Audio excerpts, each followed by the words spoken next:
Hello, everyone, and welcome to the 411 Ground and Pound MMA podcast. We are your weekly look into the wide, wacky, wonderful world of mixed martial arts.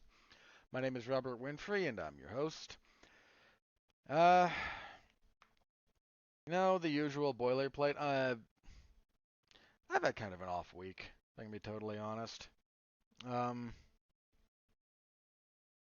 I don't know what caused it, and I don't usually talk about myself like this, so we'll be very brief here. But um, just to say thank you to a few of you out there. Maybe you don't even listen to the show, but let me express my gratitude in this forum as well as others. Uh, I I don't place a lot of value on what I do, just to be perfectly honest. I do it because I enjoy it, and I know some of you enjoy it and whatnot, but I mean that's coverage, that's the whole 9 yards here.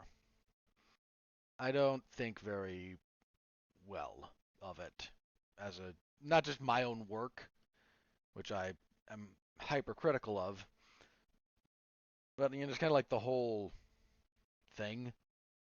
It just, I don't know. Maybe because I do it, I I think this is true of anything you do, especially over a long enough period of time. Like you start looking at it and going, bleh. I mean, for a while I've worked retail. I was both stocking and cashiering and whatnot, so I occasionally would catch flack for saying that I think you couldn't take a chimpanzee, um, because they're a little bit too much energy. But if you get something that's a little bit more mellow, you get like an orangutan. It takes a lot. If you annoy an orangutan, you're in trouble. But as a general rule, they're kind of chill. Like you could train an orangutan to be a cashier, and that was my opinion of it. Having worked there, and not feeling very good about myself and what I do and whatnot. And there's a few people who have reached out apropos of almost nothing that I can determine. They haven't done anything different over the last couple of weeks, but just to express and to remind me of much as I might have some degree of like, I mean, disdain's too strong a word, but it'll convey the feeling for this. Be that like lower level podcasting, which I like what I do and I put my best foot forward, but I'm also aware of, I'm not a big deal. The show's not a big deal. And my coverage threads and my reports, like they're not big deals. I don't know exactly how much traffic those draw, but it's not a big deal on the grand scheme of things. And there's just a few people who have expressed gratitude um, for this, and it made me remember that what I do is it may not matter, right? In kind of the grand scheme of things, because what matters is relatively small, uh, small number of things, but there is value to it. So thank you, and I mean that from the bottom of my heart. I'm never gonna get rich doing this, not under any illusions here. But after kind of a rough week, um, to be on the receiving end of positivity like that is was nice. So again, my sincere gratitude. So anything you all can do to help out the show is appreciated. Whatever your podcast platform of choice, like, comment, subscribe, star rating, written review, again, whatever's applicable. Share whatever your social media platform of choice happens to be. Let people know that the show exists. That's always helpful. All right, on the agenda this evening, last night, UFC 289. Um, Overperformed mostly because the expectations were fairly low. And you know what? Credit to the crowd. They were in Vancouver. Used to live near there actually. Twice. Because I lived right around Seattle for a period of time. Then I lived in Oregon for about 5 years actually. I'm, you know, I've never been to Vancouver. I haven't been to Canada actually. Now that I think about it, but I've been to that area. There's a lot about the Pacific Northwest that I love. Uh, a lot of it actually, but there's a lot that I don't. So like any place else. But the crowd there, the UFC hadn't been to Canada in 4 years. Like the last time they were at the same venue, but it was 2019. So it's been a while, and the crowd, they were there for it. They were there for this event for the most part. Um, so they helped boost the perception of this by a pretty good chunk, I'm fairly sure. So give them credit where it's due. So we'll review that. This coming Saturday, UFC on ESPN 47. They have like 15 fights. Oy. It's gonna be a long one. But there's some stuff to pay attention to, so we'll get you the full preview of that. Relatively slow news week. So we'll talk about some of the news that I've got listed here, and we'll see what else happens as we record, because that's kind of how we do here. So, all right, I think that's everything I have. So, apologies for the slightly longer than normal preamble, but let's jump into the show. So, UFC 289. Main event: Amanda Nunes. She defeats Irene Aldana via unanimous decision. Two 50-44s and a 50-43. I was 50-43 or 50-42. I think 43. I'm going to double check my scorecard on this one, but I think it was 50-43. All the way down. Yeah, I had 50-43. There were. I gave her a 10-8 in round 4 and round 5. There might have been an argument in the third. It's a tenuous one. What are the official scorecards? I'm just curious. What the actual? Because we had the same three chuckleheads from last week here. Chris Lee, Mike Bell, and Sal D'Amato. What do we got here? So round 5 was a unanimous 10-8, and then round 4 for Chris Lee was 10-8. So those three managed to get it right. Um, so you know what? Good for them. Good for them getting it right, doing your job appropriately for once. What do I think about this fight? This wasn't. I'll talk about what happened after the fight in a second. Let me talk about the fight itself first. Um, Aldana she didn't show up. Um, she landed one pretty decent right hand in the first. She was losing. She was losing that round, and ultimately did lose it.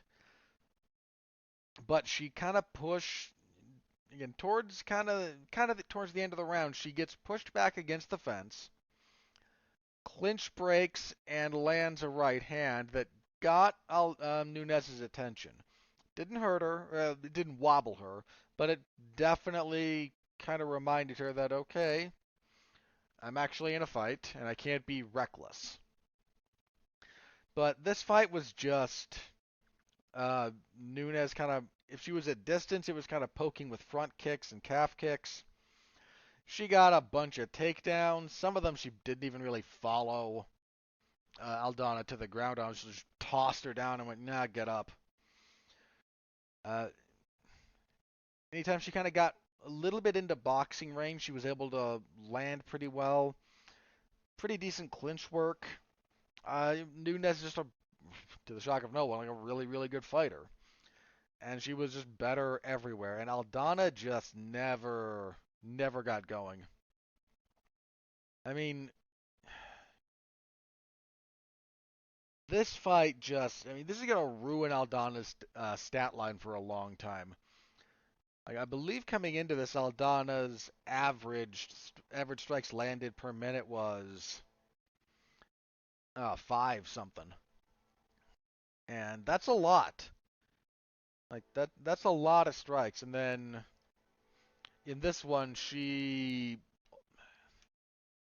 like her average. I mean, average is not really the right word, but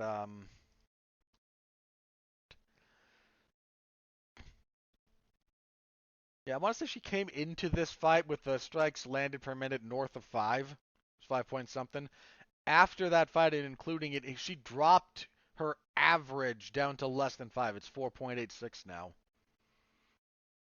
I mean, her stats in this one were kind of tragic. I mean, she threw 159 total strikes, which over the course of 5 rounds is actually quite low.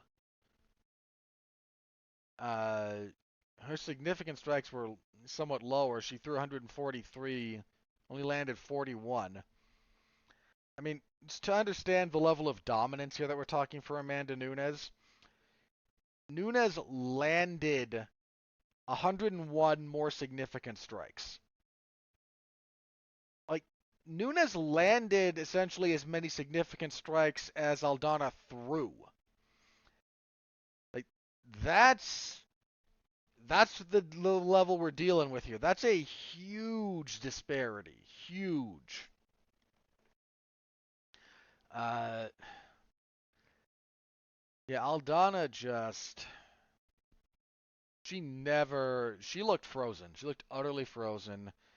She kind of started to wake up a little bit, like in the fourth and fifth, a little. Unfortunately, her aggression just led to her getting beat more. And I think by the time we got to those rounds as well, Nunes was willing to wrestle a little bit more, use top control to ride things out, pass guard. I mean, she spent basically the whole fifth round on top, passing to Mount repeatedly.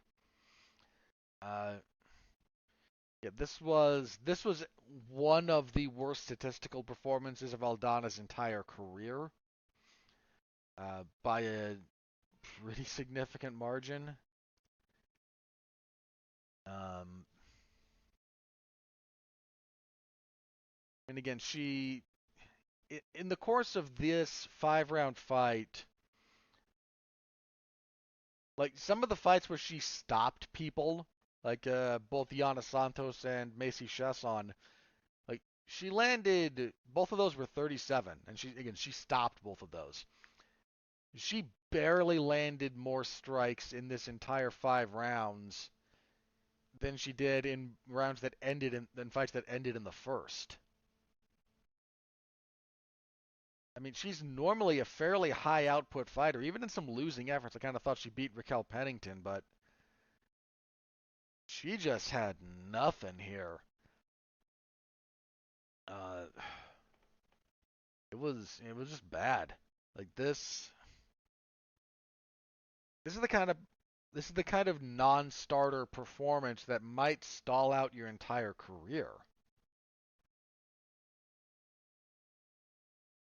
And I don't say that lightly. I mean, I don't have anything against Aldana. I didn't pick her here, but I said she was that she had a chance. Um, Not the way she fought. She didn't. That was I don't know if this was bad game planning. I'm hesitant to say that because she trains out of a pretty good camp. She trains out of Lobo MMA with Alexa Grasso and a few other Mexican fighters. And if you watch when Grasso fought Valentina Shevchenko, even though she was struggling before she got the finish, like Grasso had a plan. Like there was a pretty clear plan.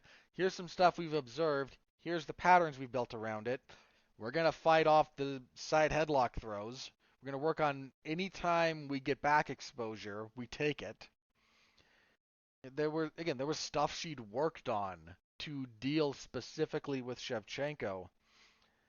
Aldana here did not seem to have anything approximating an offensive game plan. And I'm not gonna I'm not gonna yell at her corner too much about this. Partially because they were speaking Spanish, and while we have the translator, this is one of those things that I'm always a little bit wary of because the translator, bless them, they're doing the best they can. But sometimes there's nuance to what's being said that if you're translating in real time gets a little bit lost. And that again, that's the nature of translation, right? That's an occupational hazard.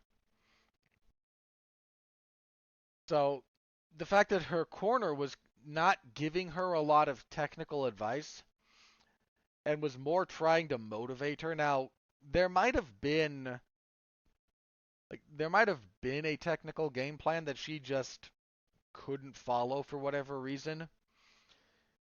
Um, or they had observations, they had things they'd worked on, but Aldana came out so flat that like there's no point. Um, this is one of the things that gets a little bit lost on occasion when commentary talks about the corner messaging, right? Because sometimes fairly, sometimes unfairly, corners get criticized. And look, I've criticized a few corners in my time. Sometimes I'd like to think fairly, but uh, there's like you have to think about like the hierarchy, right? Or the pyramid.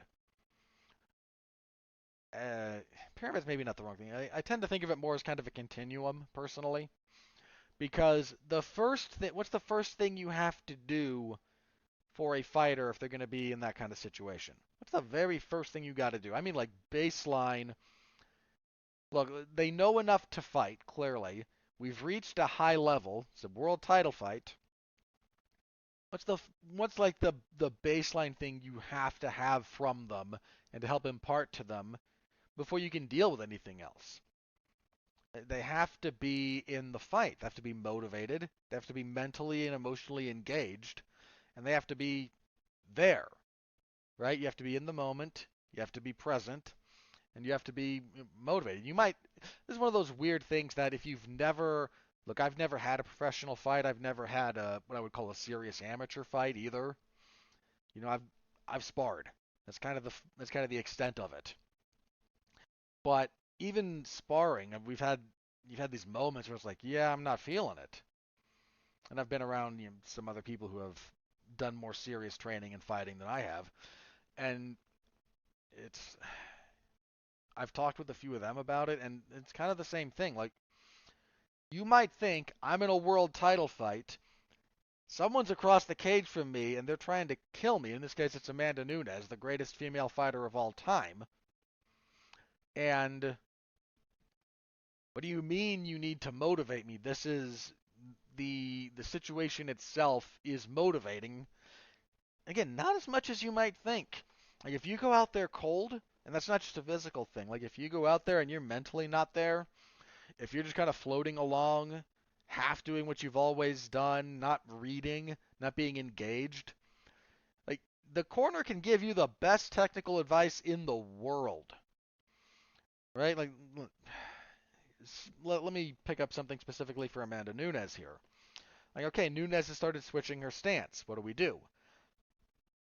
The instant you see her switch, if you're both orthodox and she switches southpaw, left foot outside, double up the right hand instantly. A little look, let me warn you guys if you take this and try to do it in sparring. If you're sparring someone who's very good, switching is a trap. Most of the time, again, especially if we're just talking like the people you might spar with, the switch is because something isn't going quite right. Now, that doesn't mean you're losing horribly, but I'm not feeling it, I'm going to switch. The best thing to do when someone's doing that is immediately attack. You have to be in the right distance and you kind of have to be present. But first thing they do, oh, they're switching. Immediately. Just go. If you can catch them mid-switch with their feet in motion, better. Same thing. If they switch back, okay, they were southpaw, they went orthodox, you jab. Double jab right away, start pushing. Uh, Again, that's generally sound advice. Now, I don't know that it would work every time against someone like Amanda Nunes, who's obviously an exceptionally high achiever. And again, top level people, very, very fluid stances, guys who are very fluid. I wouldn't actually consider Nunes all that fluid between stances. She's okay at a southpaw. I mean, she beat up Juliana Pena from there, but that's largely because as soon as Pena's jab couldn't just kind of be a somewhat disruptor, she just resorted to like drunken Weidman boxing, elbows out, charging forward, and just had nothing. Um, but Nunes is good when she settles into stances, but she doesn't have a lot of fluid switching, and that's not a criticism; it's an observation. Like that, fluid switching between stances has perks and it has downfalls because again, nothing's perfect. So one of the things you do against a guy who switches a lot, again, most important punch if you're dealing with open stance is the power hand. Someone switches open, immediately get good foot position, throw the power hand. If you're dealing with someone who was open and they go closed, most important punch when you're closed stance, the jab. Cover the lead hand, jab and move forward. It's something to get you going if you're a little bit stuck. Or something else we can talk about with Nunes. I'm not knocking Nunes. I'm just like, but if you want to like an example of good technical advice, um, you jabbing with her too much was kind of a problem. So switch up the timing a little bit and start poking the right over the top of the jab. Or something to deal with the front kick. There's a lot of ways you can deal with a front kick, but Nunes had a lot of success with that. Aldana's corner never gave her a lot of specifics to deal with a front kick. One, because presumably she's a good fighter, she knows how to deal with a front kick. But two, because that doesn't actually matter if you can't engage your fighter. If they're not engaged, nothing else matters anyway. And why I refer to that as kind of a continuum, because you need the engaged fighter. Then you do the technical stuff. Sometimes that's baseline, sometimes it's much more narrow. Sometimes it's, okay, we worked on a couple of different things in camp. Here's what's working now. Let's focus on that. Okay, round and a half later, crap, that's not quite working. Look at what they're doing. Oh, here's how we adjust. And hopefully your fighter can adjust between rounds. It's a very difficult thing to do. But if you do this long enough, eventually you get back to, okay, I've given you all the advice I can. The advice has been good, but I need to motivate you again. And here's the thing, like hopefully that happens late into a fight. But if you never actually like her coach knows that she's not there, right? Like she's having a really off night. So the coach like you can give them technical advice, it's utterly useless. Utterly useless. Like okay, here's a better way to time your left hook versus something Amanda Nunes is doing. Here's, maybe a footwork pattern that we've worked on that'll help you corral her a little bit instead of just circling. There's all these things that you can tell her, or any fighter, that might be brilliant technical advice, but if they're not in a position to act on it, you've just wasted your minute. You've affected nothing. And I think Francisco Grasso, it's Alexa's father. Again, he's coached a world champion at this point. Several other very good fighters have come through his gym. Like, he knows what he's doing. So the fact that he's spending time between rounds trying to get Aldana like essentially out of her own head about this, trying to motivate her, like that speaks to where she was in the fight. And she never got going. This was probably, I think, yeah, this was the worst outing of Aldana's UFC run, certainly. Just nothing was working here. And she almost never got going. There was a quote, like, she looked okay locked in during fight week, but by the time, she didn't quite look like Megan Anderson, if you'll remember, because I do. when they showed Megan Anderson when she fought Nunes, they do what they always do with fights, like they filmed their arrival. Dude, Anderson just walking into the building looked beat. I mean, she just. It's just something about the countenance. Just she looked beat. And then the first time Nunes hit her, her eyes got big. Like most, not literally every fighter that woman that Amanda Nunes hits gets those big saucer eyes and suddenly falls apart. Most of them. Who didn't? Shevchenko didn't just fall apart. Um, Pena didn't. To her eternal credit, like Pena, even both of their fights. Juliana Pena, however badly she got battered at times, she didn't. She didn't fall apart because she got hit really, really hard. I mean, plenty of people. Misha Tate has talked about this publicly. Like, the only people who have hit her as hard as Amanda Nunes did were rare occasions when she went full bore sparring with like grown men. Nunes has ludicrous power. Uh, and Aldana, eh, it's like by the time Aldana was walking into the building, like she just didn't look. The look wasn't quite right, and some of the stuff during fight week, she looked locked in, looked okay. But like somebody asked her a question, like, "What are you gonna bring to Amanda Nunes?" One of these kind of generic things, and her response was something to the effect of like, "I'm Mexican." And I get that she's, I mean, one, she is, but if that's your response, like maybe you just don't want to answer, and okay, maybe you don't want to give away something you've seen, like that's fine. I'm just never a big fan of those kinds of answers. I'm whatever nationality. I'm whatever physically. I'm tall. I hit really hard. I whatever. Like, there's a bunch of those that become default answers for some fighters, and I am never a fan of those being the big answers that are given. I'm just not. It can be part of an answer, but if that's like the answer, like how are you gonna beat Amanda Nunes? Like, what are you gonna bring to her that's different? Well, I'm Mexican. I mean, good for you, but that ain't gonna save you. And yeah, by the time Aldana walked to the cage, like she did not. She looked like she didn't want to be there.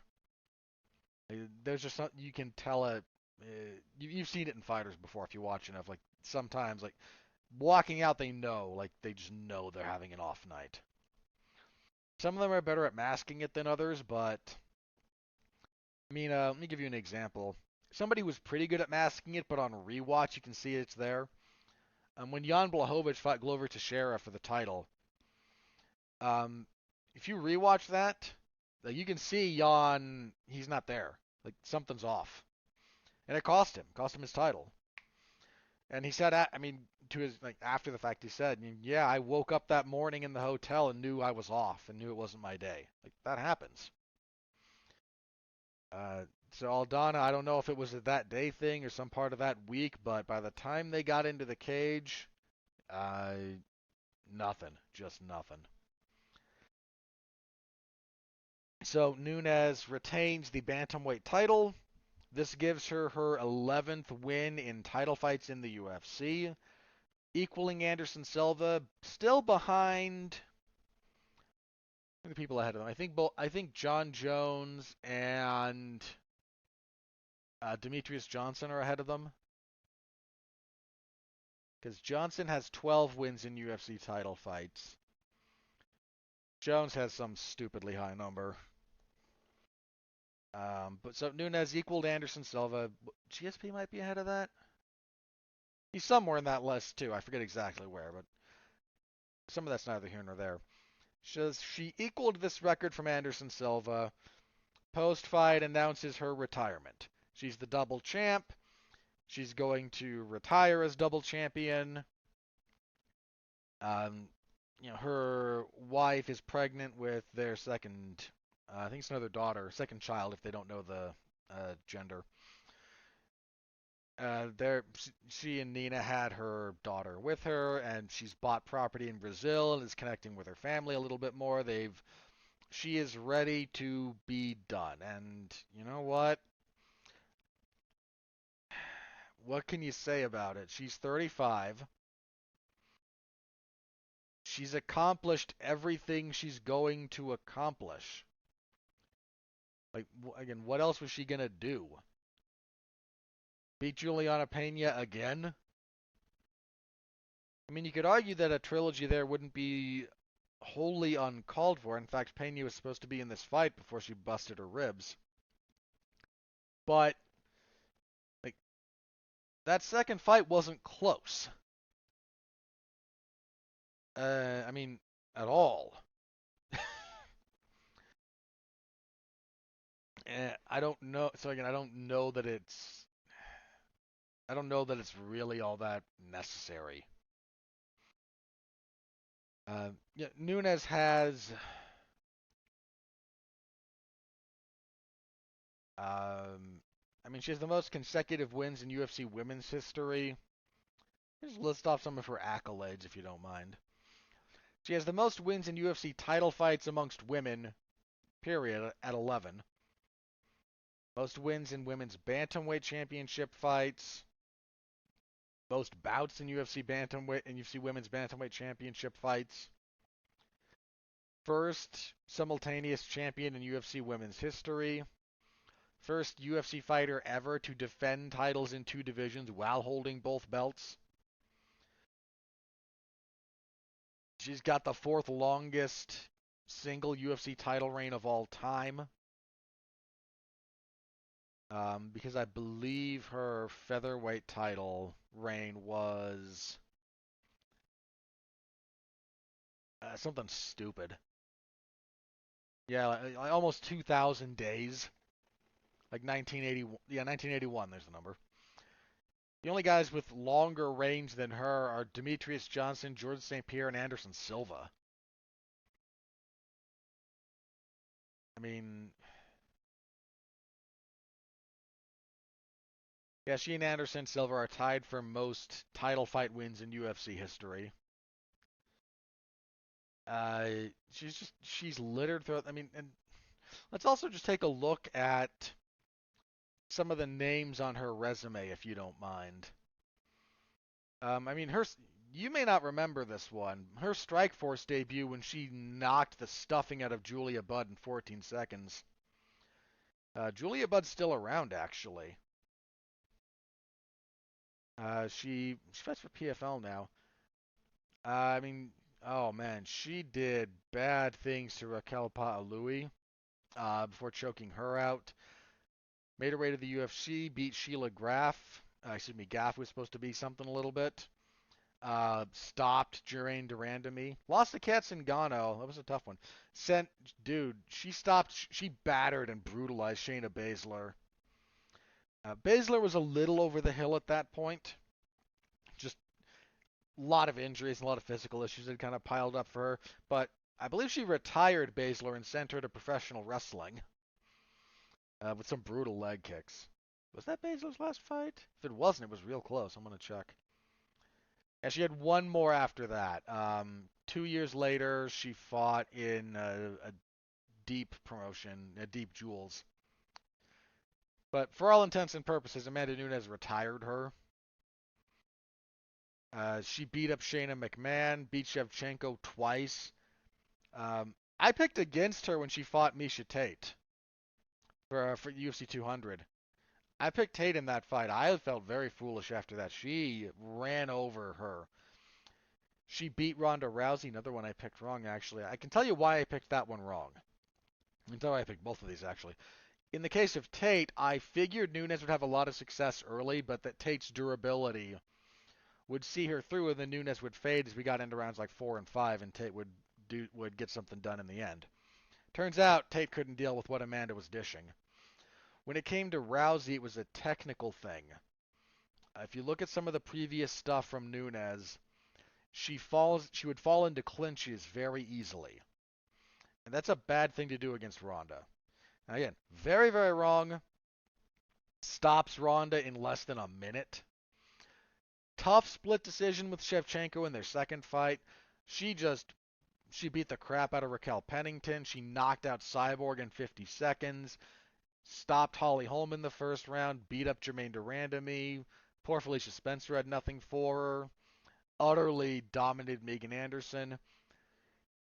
Avenged her other loss. She lost to Pena and then avenged it in, again, singularly dominant fashion. And here, beat up Aldana. Like, Aldana was ranked, I think, 5th coming into this. Like, she beat everybody, man. She beat everyone that division had to offer. Um, she is hands down the best female fighter the UFC's ever seen. I would argue the sport's ever seen. Uh, First ballot Hall of Famer. Like, because the UFC doesn't have a waiting period, they'll probably put her in next year unless she does something to piss them off. Which, not out of the question, but assuming smooth sailing relationship wise, easy Hall of Famer. Just easy, easy. Uh, as one of the guys who was a little bit slow to come around to just how darn good Amanda Nunes was, let me just phrase it like this. I'm going to crib a little bit from a few other people who've reminded me of some of these things. Nunes was never the first choice of the promotion. I don't mean the UFC like actively tried to hold her back or anything, but I mean consider how she came to the belt, right? You had kind of the trio of Ronda Rousey, megastar, Holly Holm, who got star power by brutally knocking out Ronda, and then Miesha Tate, who had a degree of fan support, and he kind of built that up. Those three, like that title between those three, because Ronda had it forever, Holly took it. So Ronda had it forever. Holly took it from her. Miesha took it from Holly, and there was a little bit of a. I know I said this. Like my assumption was we're going to play rock paper scissors here, because Miesha Tate has almost nothing for Ronda Rousey. Like Rousey's better. The way they match up, like Ronda beats her every time pretty much. But turns out getting knocked out brutally in front of one of the largest crowds the UFC's ever drawn does something to you. And, Holly had a lot of success against Miesha, but struggled to maintain it. And I thought, okay, maybe Holly gets it back. Nunes was kind of, uh, she was left on the outside of the public discussion, and she forced her way into it, man. Like she just kept winning, and doing so in pretty notable fashion to be like, hey, me. If you're anything approximating a meritocracy, and we know the UFC is not really, but anything approximating that, I'm next in line. Okay, fine. Here's your title shot. And she took that thing by the throat. There was you guys may not remember this. I don't know how long you've been watching. I remember the build to her fight with Ronda. And Nunes was used almost nowhere in the promotion of that. In fact, all the promotional material for Ronda was of her dominance. They didn't talk about her losing the belt at all. Ronda didn't do a lot of media leading up to that, which was it was just weird. It was just a weird thing. Like I don't begrudge a fighter not wanting to talk to the media, especially MMA media in some respects. But again, it was just a little bit weird. Nunes was just um, an afterthought. This was not too long into the UFC and ESPN deal. And there were people at ESPN just really happy to have Ronda back. And would like. There were stories coming out about people referring to Amanda Nunes as cannon fodder. And we're going to get this superstar in Ronda. She's going to have the belt back. She's going to be. And we'll be able to, build content around her, basically. There's a reason that after Amanda Nunes got that stop and she looked at that crowd and the people and just put her finger to her lips and said, shush. Like, no, no. Every single one of you. And again, I got that one horribly wrong in my prediction. I eat that, I have to eat that crow, man. That was on me. I got that wrong. And she just, I mean, in pretty much consecutive fights, right? She bludgeons and submits Miesha Tate, breaks her nose. She just steamrolls Ronda. Yeah, it was a couple of fights later before she fought Holly, but like she took your, okay, here's your two big stars, right? And just, man, if you, even the combined time of those fights, because Miesha was 3:16 of the first, Rousey 48 seconds of the first. Between the two of them, they couldn't get out of the first round, even in aggregate. Uh, and just made you, she forced you to, even if you were never a big fan, her excellence and her performance just perpetually demanded your respect. Even if you weren't a fan, you had to sit there and go, that's greatness. That is a great fighter on a great run. We might not ever see something like that again. So my hat's off to her. Hope she enjoys retirement. Yeah, the UFC's featherweight division will almost. I think somebody asked Dana about it at the post-fight press, and he's like, "Yeah, it's going away." They kind of let Amanda hold on to two belts forever, but like they've literally never had rankings for the UFC women's featherweight division since. I mean, look, Cyborg got that belt. Well, hang on, wasn't Jermaine Durandamy the first one, and then she got stripped because she wouldn't fight Cyborg. And then I think it was Cyborg and Holly Holm, and Cyborg won that, and then Nunes beat Cyborg. I think that was the order of things. But never had rankings. They've never really had anything approximating a division. They just let Nunes hold it. Like, okay, occasionally you'll fight someone at 145 and whatever. And now that she's retired, that one will go away. Juliana Pena was in attendance, and oh dear. I've tried very, very hard lately to be, believe it or not, if you've listened to this show long enough, you might remember me when I was a lot. You might think I'm critical now. When I used to be more critical, when I was, um, I hate to say angrier because I'm not sure that's accurate, but maybe it was. I've tried real hard to be more charitable these days. But Juliana Pena this fight week, 'cause she was in attendance and she did the like they did because they will do the here's a couple of other UFC fighters, do a public Q&A with the fans, and some poor schmuck went up there and decided to try and get Valentina Shevchenko's number because she was there too, and just have some. What happened to dignity? Just as a minor aside, like what happened to dignity, people? But Pena just. Uh, she became, over the last 48 hours, probably one of the most insufferable characters in MMA. And that's a lot of ground to cover. But she was up there talking about how she made Amanda Nunes relevant again because Nunes is not a draw. Amanda Nunes never the biggest draw. That it's one thing to say, she's not the biggest draw in the world. True, because there's truth there. But then no, her loss to me made her relevant again. Well, not really. And then she dropped a couple of 10-8s on you. Well, beating you stupid.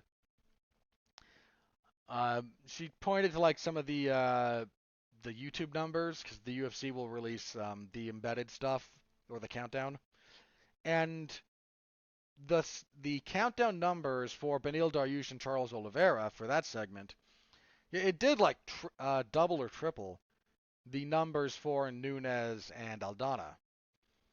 There was a lot more interest in general in the co-main event than in the main event. Uh, but the notion that somehow if Juliana Pena were involved, this would be different is just, again, it's not true. It's comical. Then after the fight, when Nunes announced her retirement, she just tweeted out like, "I beat you so badly where you had to retire." Like, no, she kind of cleaned your clock, lady. I saw that second fight. It was not competitive. Uh,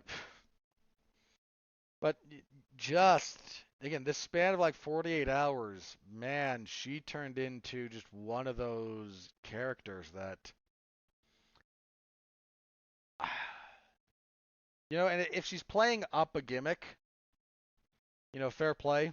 Uh, I'm a I'm a fairly big believer in that. There's a lot of gimmickry in MMA that people don't like to acknowledge because it's a little close to professional wrestling, and for some reason, despite the significant overlap in fan interest between MMA and professional wrestling, nobody likes the assertion that they're that similar to each other. And this goes both ways, by the way, because I cover both. I've seen both of these things. Like, I remember the people being a little bit annoyed when CM Punk debuted in the UFC, and don't get me wrong, I was too. You're talking about a guy with zero athletic experience, zero competitive athletic experience, utilizing his celebrity and leveraging his name value to jump into a position he had no business being in. Like, yeah, that rubbed me the wrong way. He's not the only one that's done that, and they've all rubbed me the wrong way, but his did. But the kind of just like mixing of people of those fan bases, because again, there's a bunch of overlap.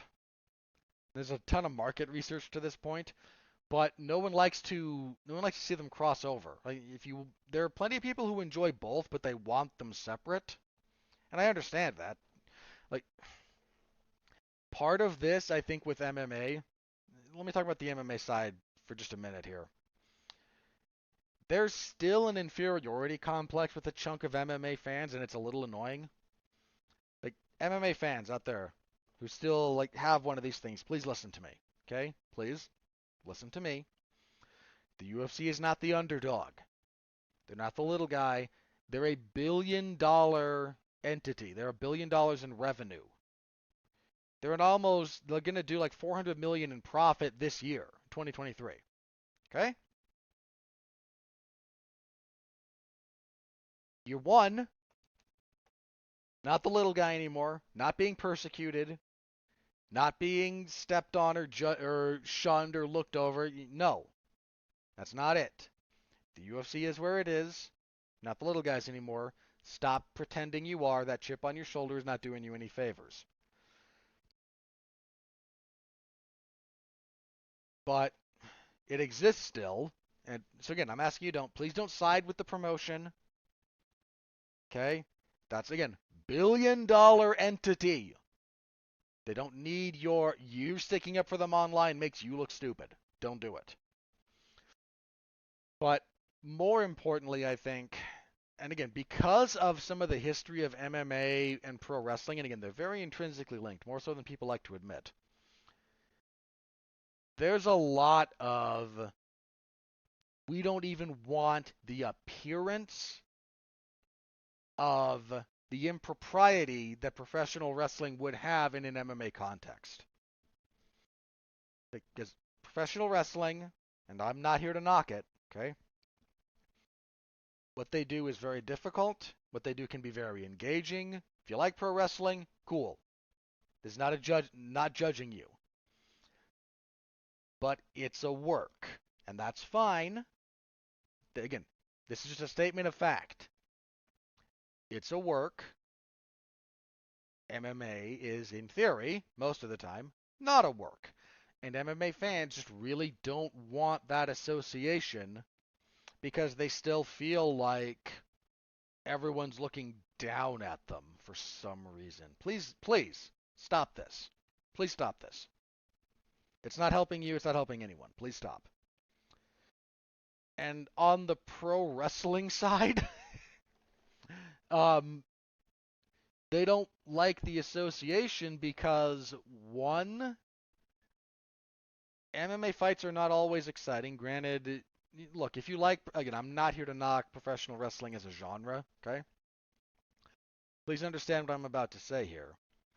But they'll take a boring pro wrestling match over a boring fight because a boring pro wrestling match usually still has some kind of narrative. There's like something you can kind of follow, whereas a boring MMA fight, and there were a couple on this card. There were some last week. Like, I'm the first to call out and say, boy, that fight sucked. It's just a waste. It just feels like a waste of time. And don't get me wrong, there's pro wrestling that feels like a waste of time too, but there's something of a difference there that that pro wrestling fans would prefer, and not here to knock anybody who does. So there's that, and then the other thing, and please pro wrestling fans don't get upset at me about this, because pro wrestling fans who don't like MMA prefer the fantasy. They prefer to pretend that I'm going to name a few people here. Please don't get upset if I name a wrestler you like. I'm calling out a physical type, nothing more. They prefer to think that guys like Adam Cole or Rey Mysterio or who was that other guy? Or Johnny Gargano. I'm naming a few of these former NXT guys, and I'm not trying to pick on them.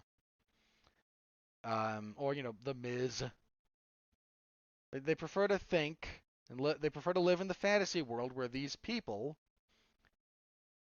are the cartoon characters, superheroes kind of thing that they pretend to be on screen. And okay, again, this is not a value judgment here. If you like Adam Cole and what Adam Cole does, cool. I don't. Not a big fan of Adam Cole. Haven't been for a long time. Or like Seth Rollins.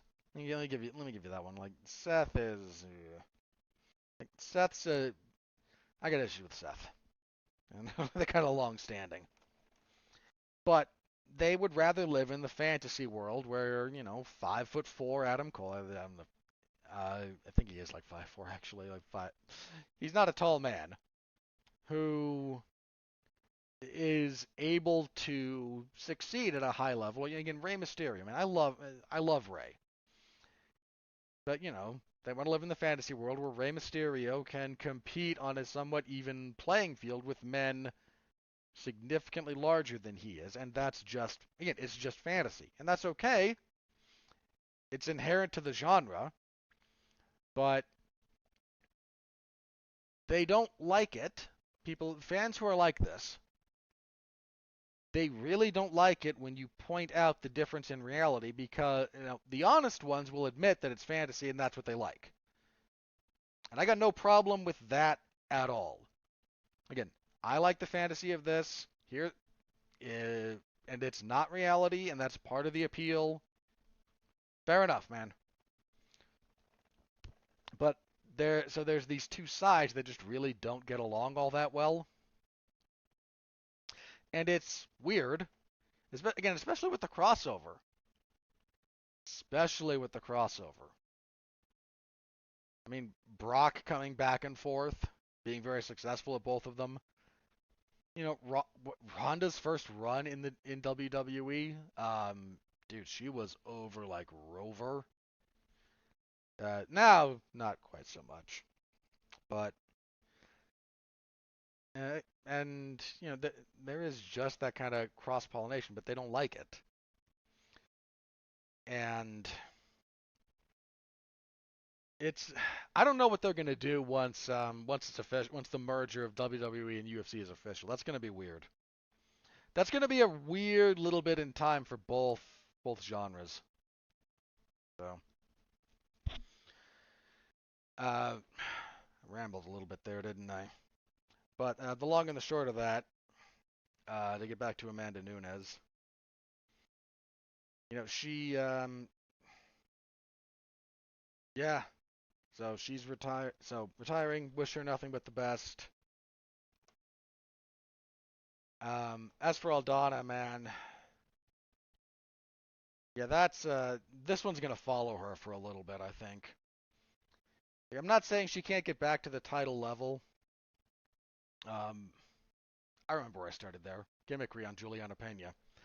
So what you do for the next minute, again, if Juliana Pena is kind of playing up a character, again, fair play, do what you have to do to make waves in an industry that does not care about you at all, for a promoter who does not care about you at all.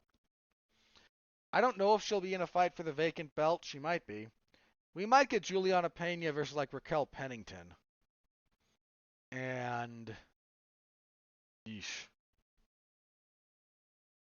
That's dude, women's bantamweight is not in a good spot.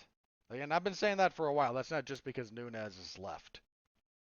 Like, Amanda Nunes has left the building. Like, she didn't light it on fire on her way out. Like that's kind of been burning for a bit, and she left. Um, so Aldana might get back to the title picture, but oof, it's gonna take some work after this performance. This was bad. Co-main event. Boy, I went on for a while about that. I gotta stop doing that, man. I gotta stop wasting like 40 minutes on these main events. I mean, last week it was more to do with the Jason stuff than the fight itself, but I gotta stop doing that. Co-main event. Charles Oliveira defeats Beneil Dariush via TKO punches, 4:10 of the first. Um, gotta eat a little crow here. I picked Dariush. Oliveira, man, he came out. He cleaned up some of his stuff for this fight. It was very obvious. So both men find a degree of success on the feet. They both landed. Um, Dariush couldn't seem to quite find the range for his left hand the way he likes to. Because he landed it a couple of times, but it seemed to be at odd distances, so it never quite had the oomph on it. Landed a couple of nice kicks. Um, Dariush got a takedown at one point. Oliveira tried a takedown. Dariush countered. Oliveira pulled guard. Dariush was very content to be in Oliveira's guard. Like, he's a good. If you just want to talk like pure jiu-jitsu credentials, Dariush actually has better pure jiu-jitsu than Oliveira does. So he didn't mind being in there and, working body to head punches, kind of just working solid, not spectacular, but solid ground and pound. Avoid some of the high guard plays, stopped any leg lock attacks, and Oliveira eventually got up. And Oliveira just kept his feet on the floor a little bit more, a lot less jumping stuff. Uh, Pushed Dariush back to the. He fired a head kick, and Dariush only had one hand up. Now they're open stances again. Dariush southpaw, Oliveira orthodox, and Dariush had his left hand up, so he blocked it. It was like the second time Oliveira threw the head kick. So he's catched it on the glove, but here's kind of the problem with a little. I'm sure this didn't feel good, but what happens a little bit when you do this improperly. Okay, now Beneil Dariush could kill me. I'm under no illusions about this, but let me kind of express what happened here. If you only block a head kick with one hand, especially open stance. I don't know why that is. I could speculate, but I'm not entirely sure. What happens is because the arm wants to go in towards the body, right? Your arms are you're stronger, closer to your body. Our arms are kind of designed to bring things closer to us.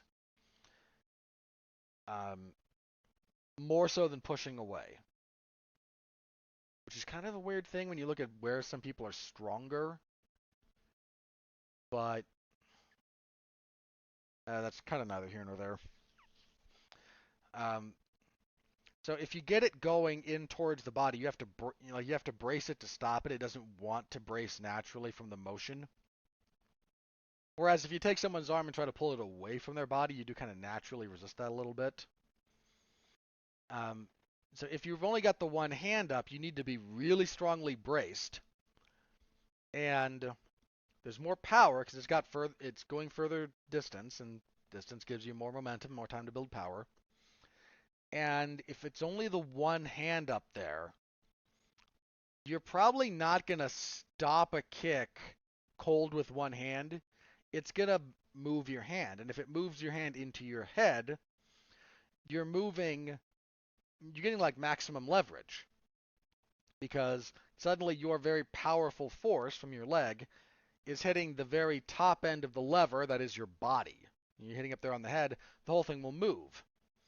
So you want both hands up there to frame better and to redirect a little bit of the force.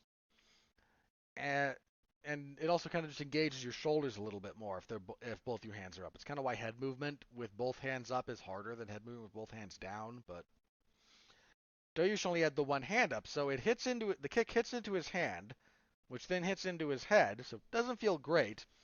But the force also kind of moves the head and the top of that lever, and it rocks him backwards. Now again, I'm sure it didn't feel great, and he starts retreating, throws back as he's doing so, because Dariush, if I may use the cliche, has that dog. But Oliveira kind of backs him towards the fence after this, hits him with a right hand. Dariush circles to his left along the fence. Oliveira taking not exactly the same, but if you look at the punch that Justin Gaethje knocked out Edson Barboza with, right? He backs him into the fence orthodox, then hits him with a little bit of a right. Barboza circles along the fence to his own left. Gaethje has no problem throwing now the right hand from essentially southpaw, using it as a lead hook to follow. That's what knocks Barboza out. It's kind of the same punch here. Oliveira doesn't knock Dariush out with it, but he hits him with it. Definitely kind of gets his attention and wobbles him. A follow-up punch kind of behind the ear knocks him forward.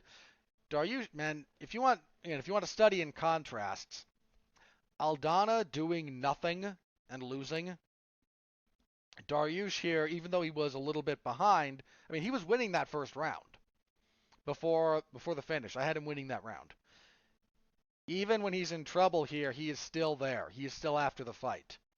So he's hurt. He reaches for a takedown. Can't quite get it. Oliveira tries to take his back, because Oliveira's back takes it very good. Dariush knows he's trying to take the back. Inverts for a leg. Oliveira basically says, screw this.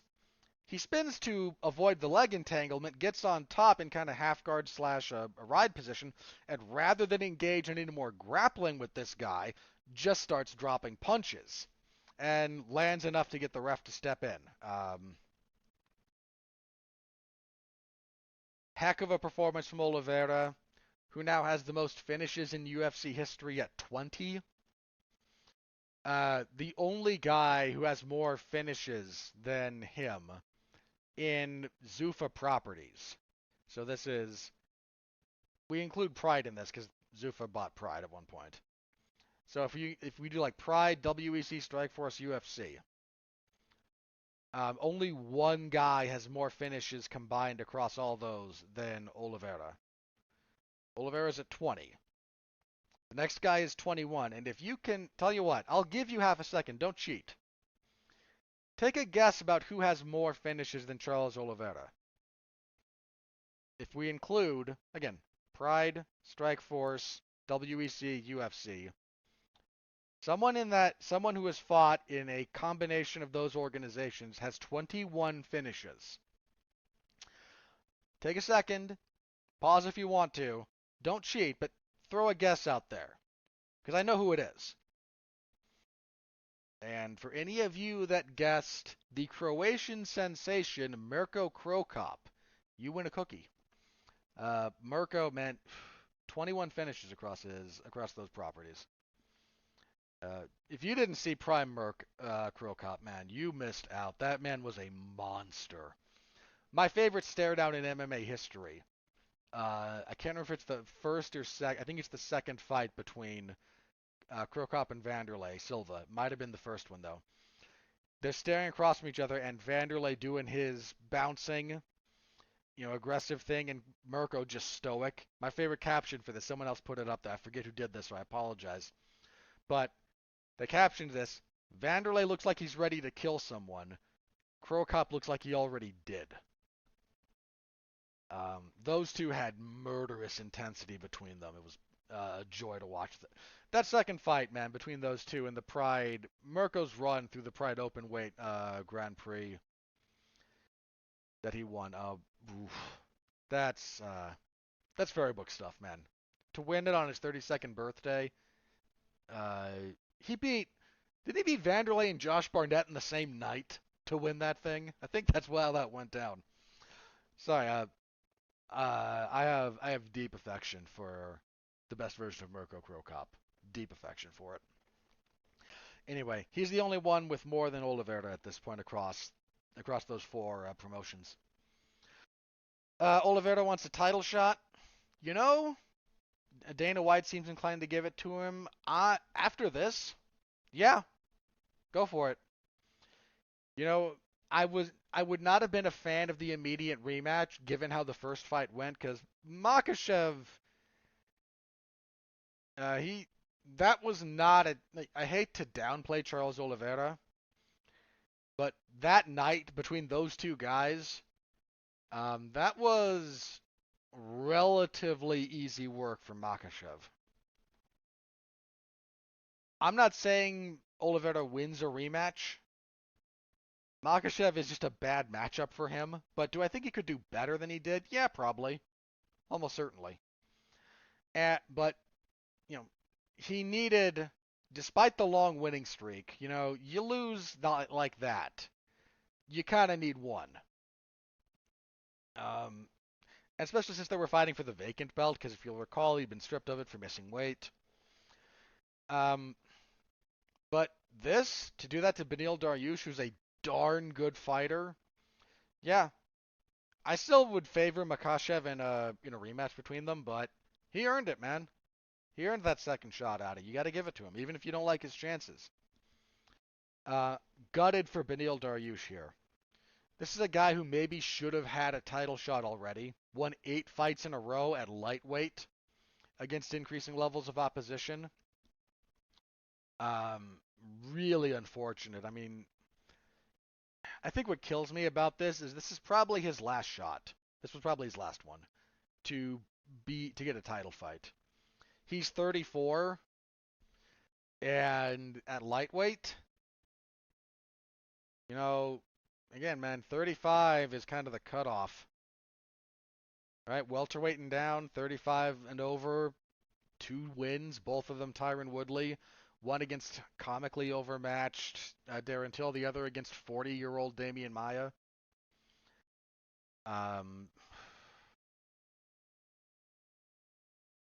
It's really unfortunate. It's just really unfortunate. I mean, he's a good fighter, man. He's a really good fighter. It kind of sucks that look he had a couple of really unfortunate setbacks. Um, Chiesa choking him out was a pretty big setback. Dude, the Barboza loss. He was beating up Barboza. He kind of had his number, and then Barboza timed that flying knee. Following that up with a draw with Evan Dunham, and then Alexander Hernandez on short notice, just kind of blitzing him. I mean, he hadn't lost sense until last night. But they're just setbacks that, good fighters have them. But this was probably his last shot at earning a title chance. And that sucks. That just really sucks for him. But good fight. Oliveira got a ton of love. His first win in Canada, actually. I believe he was 0-4 in the country before this one. Good performance out of Oliveira. Let's see. Next up, Mike Malott kind of ran over Adam Fugit. Won the second round, catches him, couple of punches, drops him, grabs a guillotine, rolls him out with it, gets the tap. This was fundamentally designed as a showcase for Malott, who's he's still got some maturing to do skills wise. But the Canadians went undefeated last night for the record, so they had a good night. Predictable win for Malott. This was this was not a gimme. I don't mean to imply that. But, but to pretend it wasn't somewhat favorable matchmaking would be disingenuous. Featherweights, Dan Ige and Nate Landwehr. Good fight. Dan Ige wins a unanimous decision, 229-28, 130-27. I was 30-27, but I can see Landwehr taking the third. Um, Landwehr came out and was throwing a lot of front kicks, and Ige was dialed into them, landing some pretty good counters. Dropped him at the end of the first with a left hook. Dropped him at the end of the second. The one at the end of the second was pretty bad. Uh, credit to Nate Landwehr's chin. He recovered, but that could have been real bad if there was a little bit more time on the clock. Third round, Ige, he doesn't give the round away in the traditional sense, but he knows he's up. And Landwehr is still coming after him, and part of what I think Ige, by his own admission, got a little bit tired. And Landwehr comes out looking to really push the pace, so Ige is kind of content to allow some of what Landwehr's doing to smother a bit of his offense. He's still landing punches. Like, I don't mean to say that he's just running away from the fight, but there's decisions he made earlier that he did not make later. And again, there's reasons for it, and he clearly won. So I'm not knocking the guy. Good win for Dan Ige. These two guys took lumps out of each other. This was my personal fight of the night, I think, more so than our official fight of the night, which we'll get to here. A good showing actually from Nate Landwehr, who he still got some stuff to work on, but he had earned a step up in class, and Ige represented that. But Landwehr, he was there. He was there for the fight. Was not out of place in there with Dan Ige, so a loss is never good, but going as competitively as he did with a guy as good as Dan Ige does speak well of his abilities. Opening the pay-per-view, Marc-Andre Barriault defeated Eric Anders via unanimous decision, 30-27 across the board. I think I gave him the second, I think. I don't object to Barriault getting the second. These two came out, Barriault very early, because Anders fights southpaw. Barriault was doing a variation on the old southpaw double attack, which is power leg, power hand. And if you're sneaky, you can throw them at basically the same time, and one of them's going to get through. So he throws a right. It's not purely a body kick, but it's not up to the, call it a high kick, but it's not a head kick, So he kind of throws it higher up on the body as Anders is dealing with that. So about the time that kick lands, that power hand comes through, hits Anders on the chin, drops him. Anders gets back up, though, and for a guy who's had cardio issues, Anders seems to have ironed that out in spades. He got back up and he got after this. These two guys, they fought that first round at a crazy pace for middleweights. They were trading power punches. They were in the clinch. They were hockey fighting out there, man. When this got fight of the night, I understood that entirely. Entirely understood that. And I thought Anders had the second. He seemed to do a little bit better work, but these two just kept going. And then Barriault took over a little bit in the third.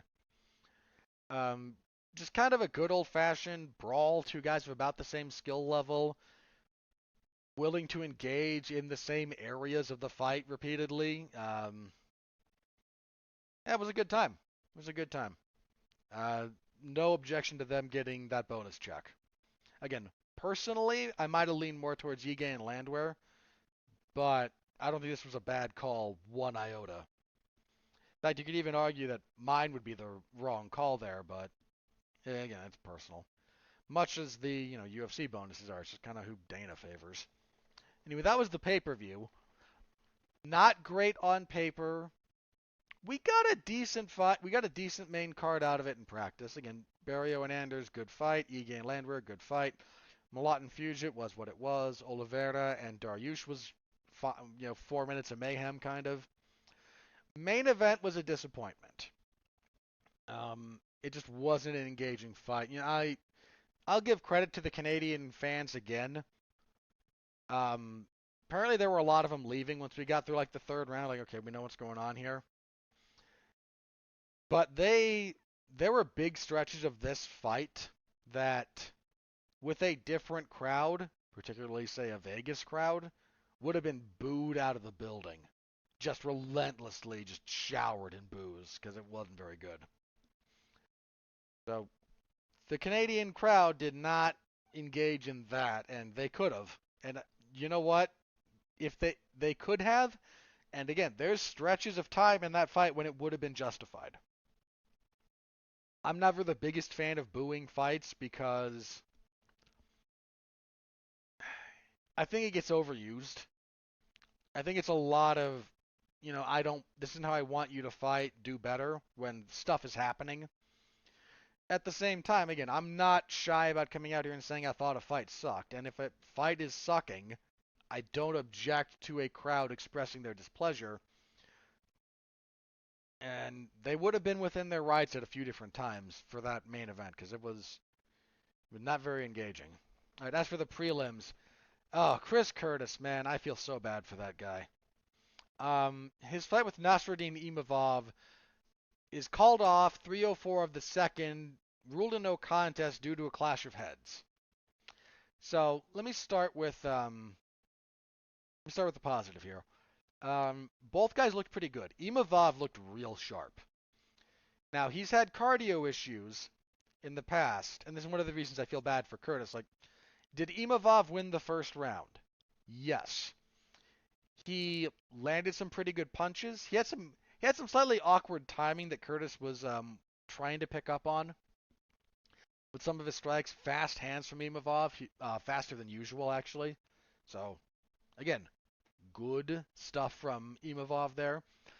Imavov is the first guy that to take Chris Curtis down in the UFC. He kind of feinted his way in close. Curtis went to roll with a punch he thought was coming. Imavov tied up and got to his back, standing, and then kind of rode him down. And then a lot of clinch work from Imavov after that. Again, won the round pretty clearly. Second round. At the time of the foul, so again 304, Imavov I think was ahead slightly in the second, but some of Curtis's body work was starting to pay off. Imavov was slowing, and Curtis seemed to be kind of finding himself, finding the rhythm, which is not uncommon for him. He tends to be a bit of a slower starter in terms of making his reads, figuring out what he wants to do.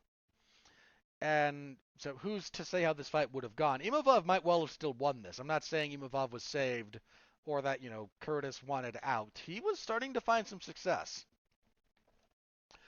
But they get in close, and as they're kind of coming in, both guys throw in the power hand, opposite stances, and neither one really lands, but Imavov kind of in closing distance, and Curtis kind of clips him with a forearm to the side of the head and brings him in a little bit closer. Bang heads. Opens up a bad cut just under the right eyebrow of Chris Curtis. There's photos of it. Sean Strickland put a picture online, and then that kind of got spread around. 40-something stitches to close. Even if Curtis had been able to see, which was what stopped the fight. Like initially, he's like, he gets fouled, wants to deal with get the blood out of my eye. So they give him a towel. The doctor comes in to look at him, and he says, I'm struggling to see out of this eye, and the referee hears this, Jason Herzog.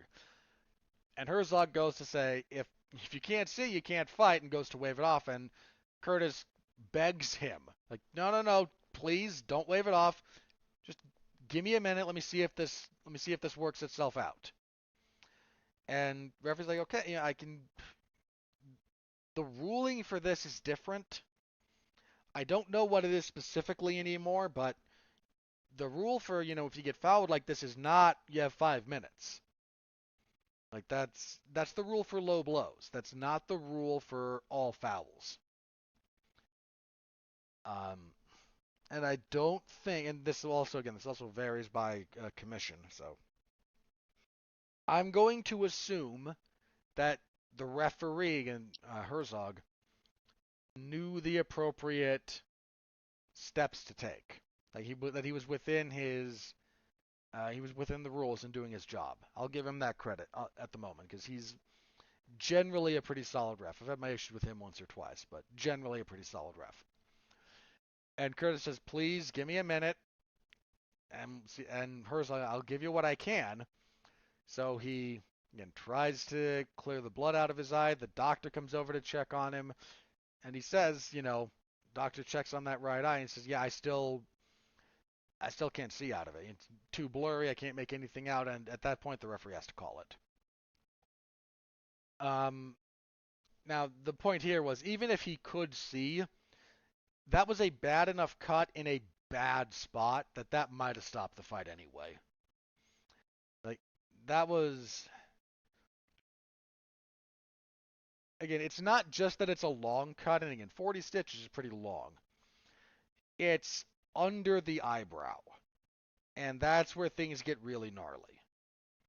Um, so that the cut itself might have been a fight stopper, irrespective of vision issues. So that sucks for both guys. Another example of the terrible decision to have show and win money be split. Both guys only make half as much money. Again, man, I feel so bad for Chris Curtis. Second fight in a row when headbutts cost him big time. I feel bad for Imavov too, man. He was looking pretty darn good up until the foul. Like, I had him up. He won the first. I had him ahead in the second to that point. Not by a huge amount, but I had him ahead. So sucks for him because a win over a guy like Chris Curtis that's nothing to sneeze at. Beating Curtis is hard to do. Sucks for Curtis. He was finally starting to kind of find the fight. I think it was kind of making it work for him. And then for two fights in a row, have headbutts be the cause of things going wrong for you it just sucks. So again, there's a picture of that there's some people who have kind of done well, he was losing and he wanted out. No. Look, I don't mind examining fighters' behavior post-foul to see what's going on, right? I don't mind doing that as long as we're doing it in good faith. The immediate assumption that anytime a fighter has a problem after being fouled is somehow operating in bad faith or just trying to weasel out of a fight, I find that annoying because it's very much not true most of the time. I've seen fighters who I thought were looking for a way out. I'm not going to pretend otherwise. I've seen that. Chris Curtis did not strike me as a fighter trying to get out of a tough situation here. Again, was he behind? Yes. Was he overwhelmed and out of the fight? Not at all. He could have come back to win that round. That round, again, I had Imavov ahead, but it was still in play. He could have won the third. He could have knocked Imavov out if they kept. There's a lot of stuff that could have happened. Either guy could have still won that fight.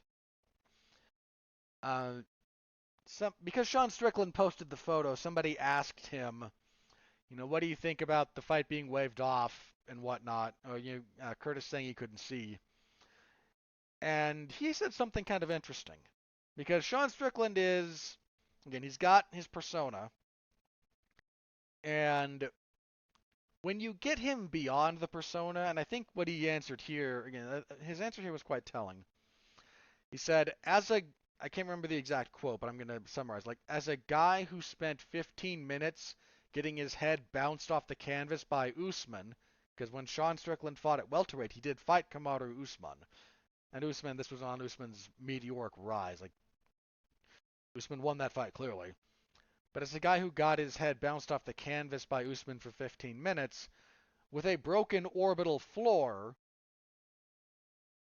I would never allow a fighter to fight who said they couldn't see. And again, like Sean Strickland is whatever you think of the persona, whatever you think of the sound bites, like that's not a guy who suffers malingering, right? Like that's not a guy who's gonna make excuses. If he if he thinks you're looking for a way out, he'll call it that way. And he didn't just say this in defense of Chris Curtis, because he could have. He framed it as this happened to me. As a result of this experience, I understand that any fighter who says I can't see should not be allowed to fight. There's a reason that's the stand. There's a reason that's a rule.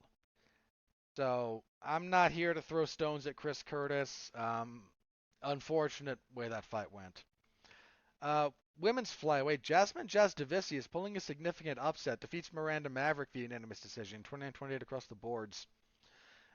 Maverick had a real, you know, Miranda Maverick has shown bits and pieces of really good, of some serious skill, but she has not developed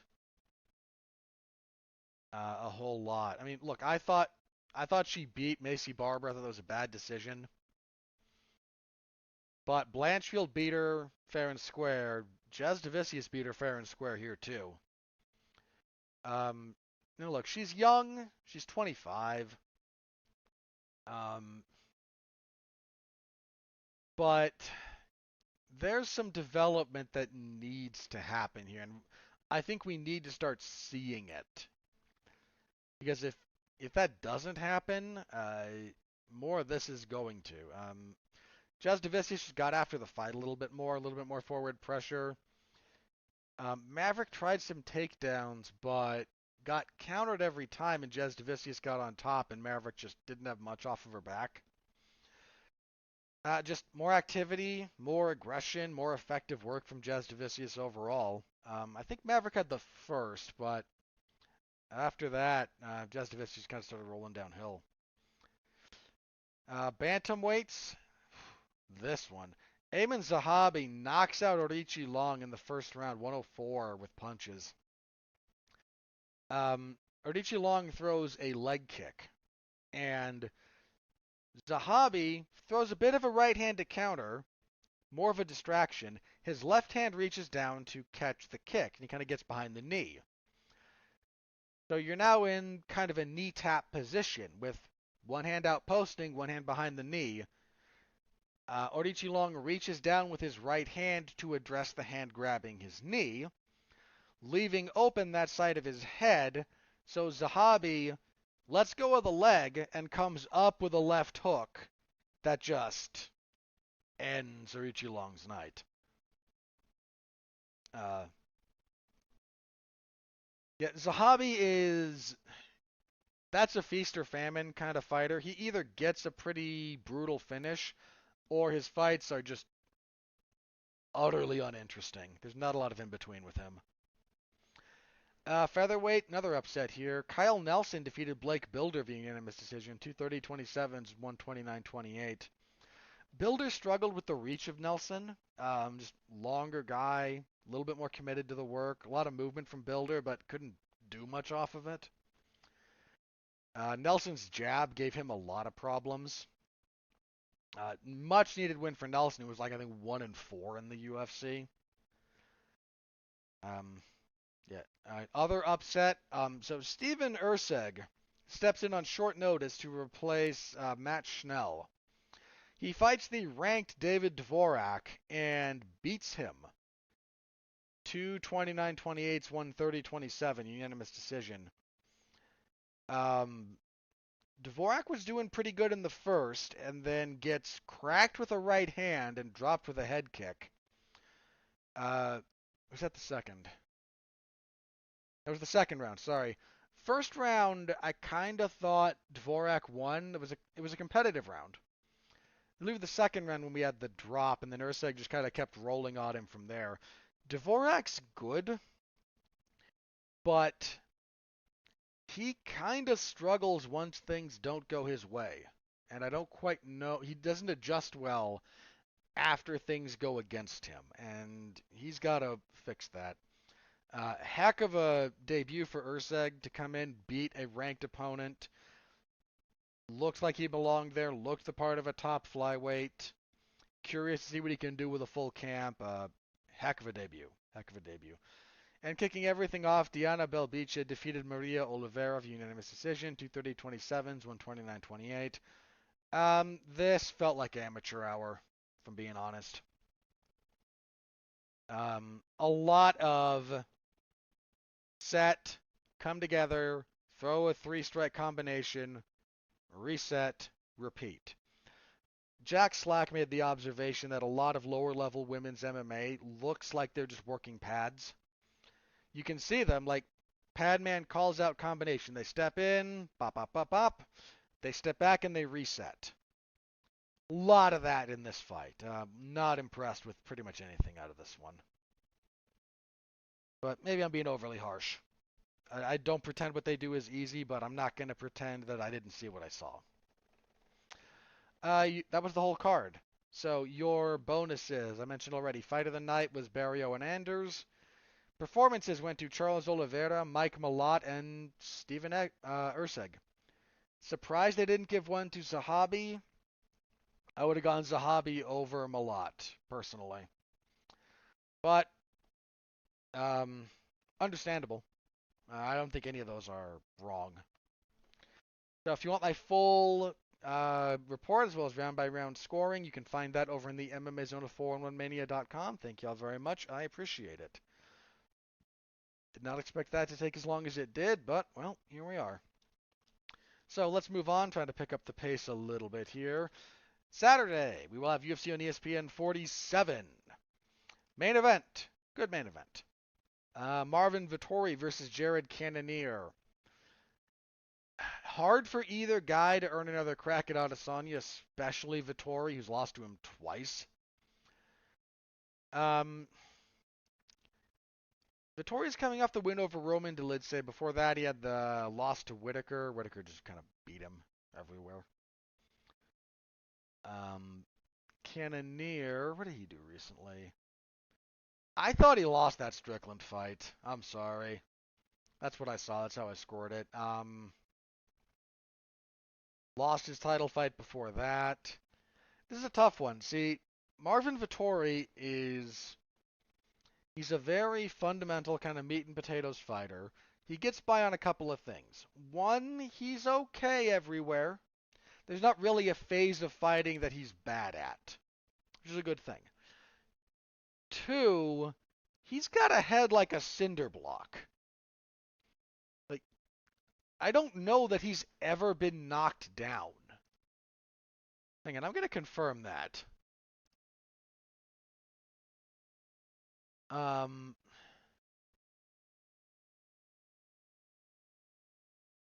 Because, again, he's had some setbacks. But,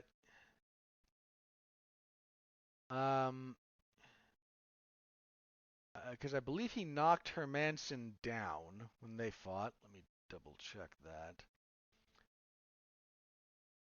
Yeah, he's credited with a knockdown. Yeah, that's the guy who did it, is how that's listed, not the guy who was.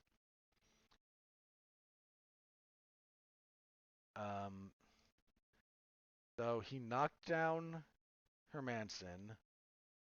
Yeah, no one in the UFC has knocked him down, and that includes Cesar Mutante Ferreira, who was a mutant, Israel Adesanya twice, Omari Akhmedov, who that man would throw, Kevin Holland, who's got some pop, and Paulo Costa at light heavyweight.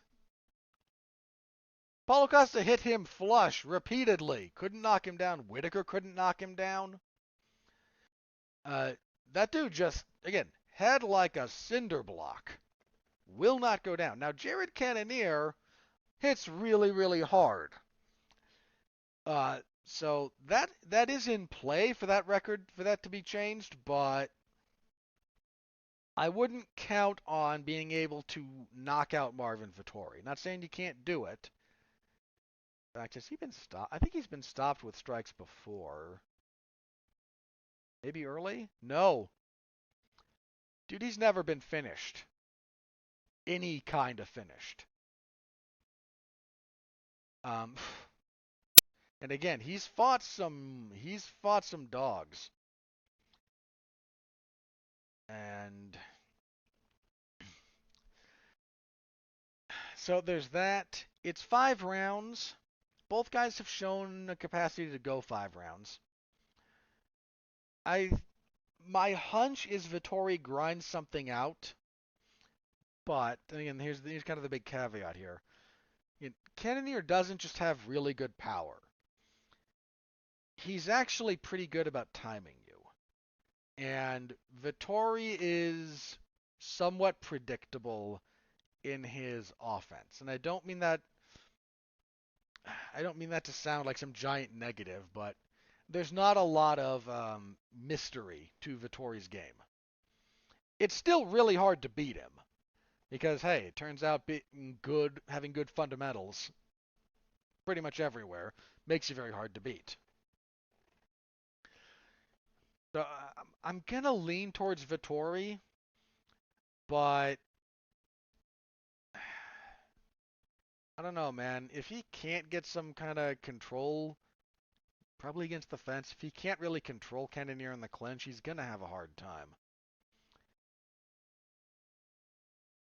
So again, I'm gonna lean towards Vettori. If this were 3 rounds, I might lean Cannonier.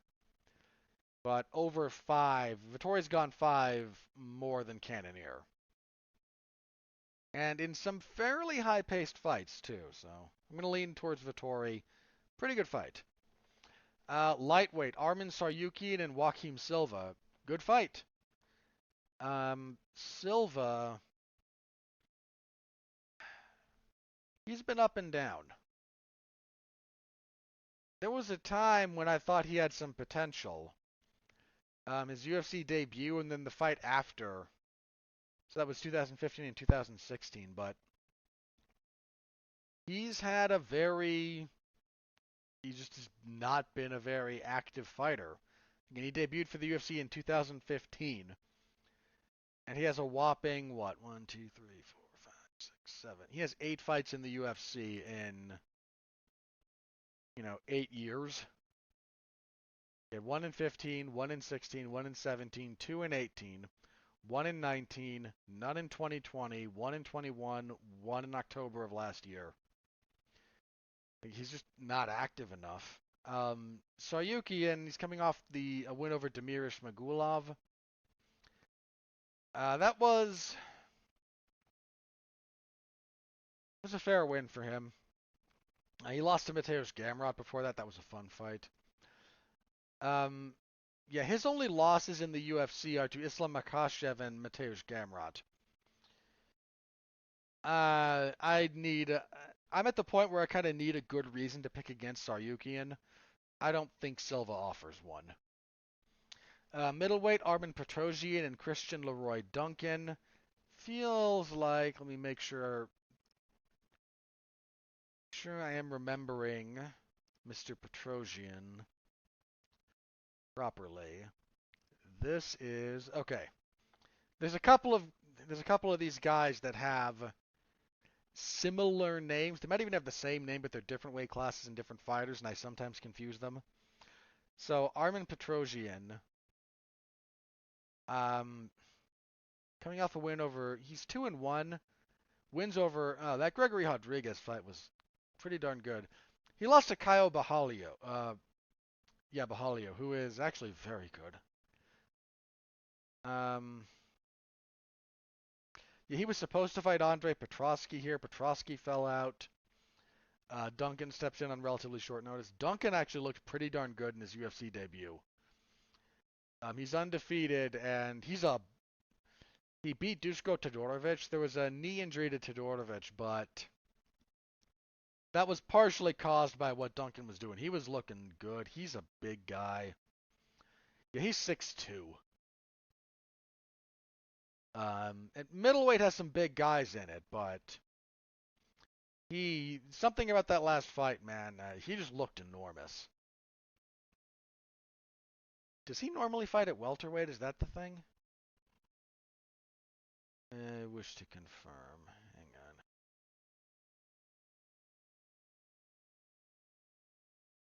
on. Earlier on the card. No, that was. Yeah, I don't know. I just remember him because he was fighting against Todorovic, who was not a small man, and Duncan looked very big next to him.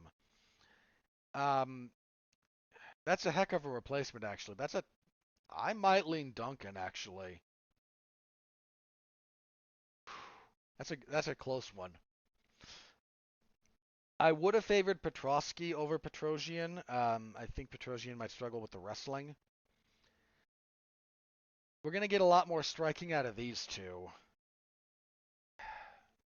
Again, there's a lot of unknowns between the two of them. I am actually gonna lean towards Duncan, just a bit, but yeah, I'm prepared to be very wrong on that one. Featherweights, Pat Sabatini is back. Coming off that loss to, dude, Damon Jackson put a beating on him. That ended his UFC run. Pretty talented grappler. He's fighting Lucas Almeida. Almeida is 14-1 overall. Won his UFC debut a little over a year ago. He beat Mike Trezano. Since then, he's had fights fall out with Zubair Tukhugov, Andre Fili, and Hakeem Dawodu. Jeez. Like, those are tough fights he's been signing up for. Um, he lost to Daniel. He's only lost to Daniel Zellhuber. I'm actually gonna lean towards Almeida here a little bit. I don't dislike Sabatini, but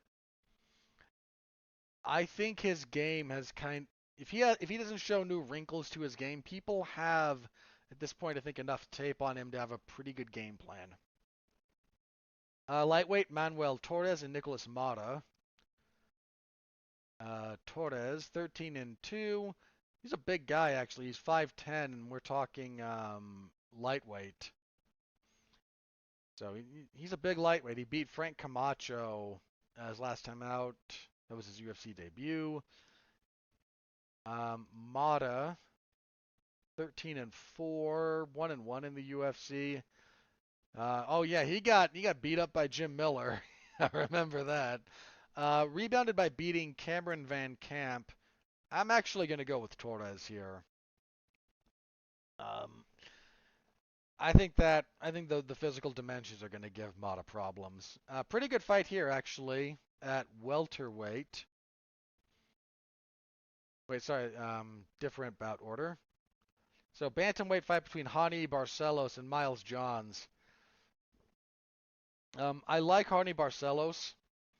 Unfortunately, he's in a bad spot here. 1-4 in his last, 1-3 in his last four. Excuse me. Lost to Timur Valiev. Tough fight. Victor Henry surprised a lot of people by beating him, me included. Beat Trevin Jones. Unfortunately, his last fight, he ran into Umar Nurmagomedov, who is a boulder rolling downhill at the moment. Good grief, stay out of that man's way. Umar's probably going to be champion.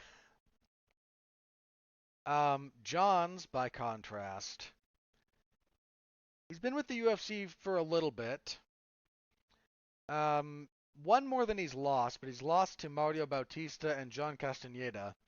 Coming off a win over Vince Morales. If Barcelos isn't over the hill, and he's 36, so that time might be coming. If Barcelos isn't over the hill, he should win this. This feels like a test for this is a test for both guys. If Johns is coming up, he'll be able to win. If Barcelos is really going down, he'll lose. So we'll see who's going which direction here. Welterweights, Nicholas Dalby and Muslim Salikov. Good fight. Dalby, 2-fight winning streak. Claudio Silva and Warley Alves. He's done pretty well for himself since returning to the UFC. Only lost to Tim Means. That was a pretty good fight. Salikov, he stopped Andre Fialho last time out. Before that, Li Jingliang stopped him. This will be a fun one. My hunch is they start out striking, and if Salikov can't find a lot of success, Dalby, or if he can't find a lot of success in like stopping Dalby and keeping him at bay, Dalby will clinch up and out wrestle him. I'm gonna lean toward. I think Dalby will be a little bit. If Dalby's smart, he'll try to out wrestle him. Problem is, Dalby can be sucked into kind of these more fun brawls. I'm gonna go Salikov, but I don't feel terribly good about it. Flyweights, Flick, and Alessandro Costa. Flick back. If you'll recall, he retired after his last UFC fight. That was he lost to Charles Johnson. No, sorry, he retired after beating Cody Durden in 2020. Came back. Again, he had a weird kind of journey to coming back. Lost to Charles Johnson January of this year. We'll see if he's really back. Costa 12-3. Lost his UFC debut to Amir Albazi. That broke a pretty decent winning streak for him, though. I am going to lean towards Flick, but if he's not all the way back and all the way dialed in, Costa might have something for him. Bantamweights, Kyung Ho Kong and Christian Quinones. Mr. Perfect, Kyung Ho Kong, beat Dana Batgary his last time out. It was a pretty good win. That was June of last year, so again, another guy been out about a year. Quinones, see, 18-3. I believe he's fought in the UFC. Yes, he had a successful debut over Khalid Taha. A pretty good winning streak. What, 5? Yeah, 5. Not a bad fight. I wonder if Kong's not on the wrong side of things. I keep saying Kong like it's K1. It's K-A-N-G, but it's slightly different. Slightly wider A. Kyung Ho Kong. It's a tough one.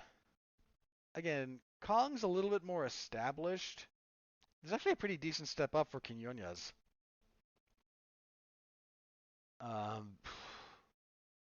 I'm gonna pick Kong, but again, if he's going the wrong way, Quinones will take this from him. See, next up we have Zhalgas Zhumagulov and Felipe Bunes. Where's that gentleman from? Brazil. Going with Bunes until I hear otherwise. Apologies if I'm doing it wrong. Zhumagulov. Poor guy had that. He was supposed to fight. One, he's on a rough stretch. He's lost a couple of split decisions that he maybe should have won. He had that fight with Rafael Estevam pull out after Estevam didn't even try to weigh in back in April. So, yeah, again, his UFC record is 1-5. Lost a decision to Raulian Paiva. Paiva missed weight for that, actually. Lost to Amir Albazi. Beat Jerome Rivera. Got stopped by Manel Kopp.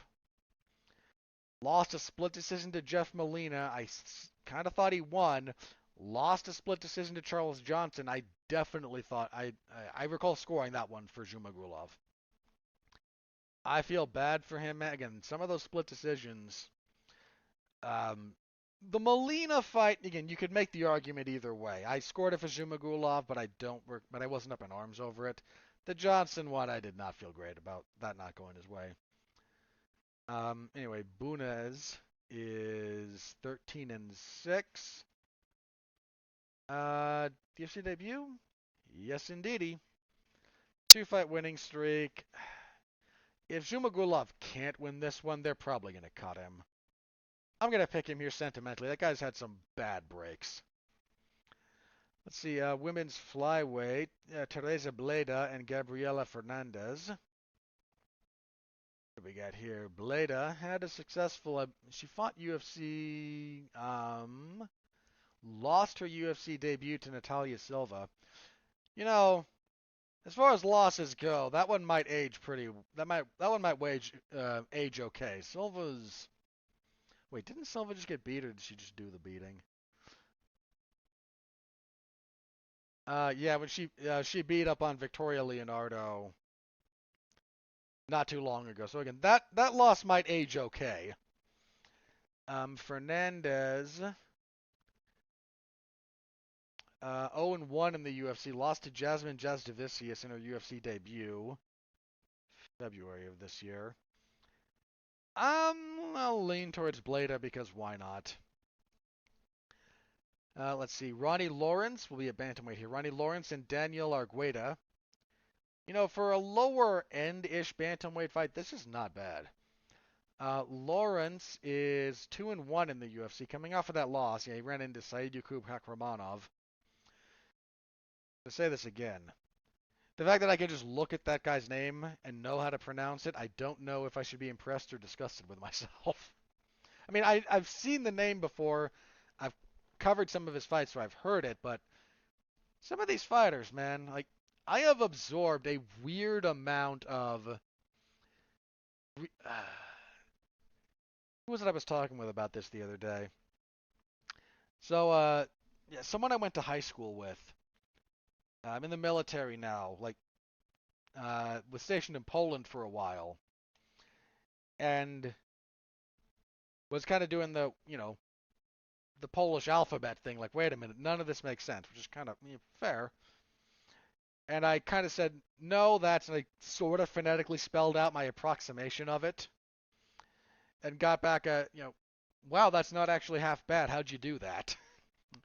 I've watched a lot of Polish fighters, and I've watched some KSW in my time, and I've just seen enough of them and kind of can roughly intuit some of the stuff that I see. And again, now Saidu Kakramanov is he Kazakh? No, Uzbek. But yeah, there's some of those fighters from that part of the world that I can look at their names and like, I feel. I'm not saying I'm getting all the accents right, but I don't feel too bad taking a stab at that one. Um, Argueda moving down to bantamweight for this. He's normally a flyweight. He's 1-1 in the UFC. Lost to Damon Jackson. Beat Nick Aguirre. Had a canceled fight with Isaac Dulgarian. I'm okay picking Lawrence here. I kind of like Ronnie Lawrence. And I'm not sure what Algueda will look like at bantamweight. And kicking everything off, we have Modestas Bakauskas and Zach Pauga. Mr. Bakauskas, isn't he coming back off an injury? No, Khalil Roundtree's the one who injured him. Oh, he got cut after that. Yeah, won a couple of Cage Warriors, beat Tyson Pedro in his comeback fight to the UFC. Yeah, Roundtree did a number on his knee, man. That was nasty. So yeah, he's back, going for a second win in the UFC. Pauga, lost his, he fought, yeah, he was in the finale of that stupid season of Tough when he lost to Muhammad Usman. And again, the next time USADA knocks on your door, fighter, I just want you to pull up a picture of Muhammad Usman and laugh at them and then throw them out the door. He beat Jordan Wright back in February.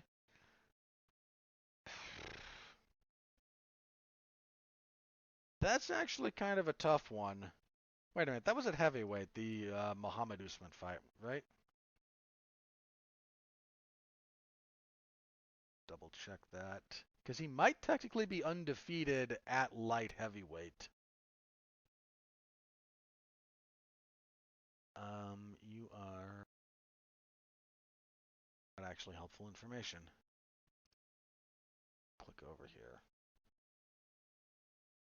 Yeah, that was at heavyweight. So Pauga technically undefeated at light heavyweight. Huh. Wins over Marcus. Because yeah, the fight with Jordan Wright was back at 205. Double check that. Yeah, that was a light heavyweight. Um, That's actually a tougher fight than you might think. All right, I'm gonna lean towards Bukowskis. Here's the thing about this: Pauga has 7 professional fights. There's room for him to grow by leaps and bounds between fights here when you're that early in your development. I'm gonna lean towards Bukowskis because he's more seasoned, and that does matter in these situations. So, gonna lean towards Bukowskis, but that's where we are with that card. So again, a lot of fights, and I'll be covering them all Saturday in the MMA Zone of 411mania.com. Stop by, say hello. I appreciate it. All right. So let's move on. We'll talk about a couple of news items very briefly. So the PFL had a couple of big upsets, actually. They had an event Friday, and the big talking point. Look, I'm not gonna bash the PFL here. They had a dude. The amount of drug test failures they had after those last couple of events just crippled their season. Just crippled it. They had what, like 5 guys fail drug tests. How do you fail commission testing, guys? It's not.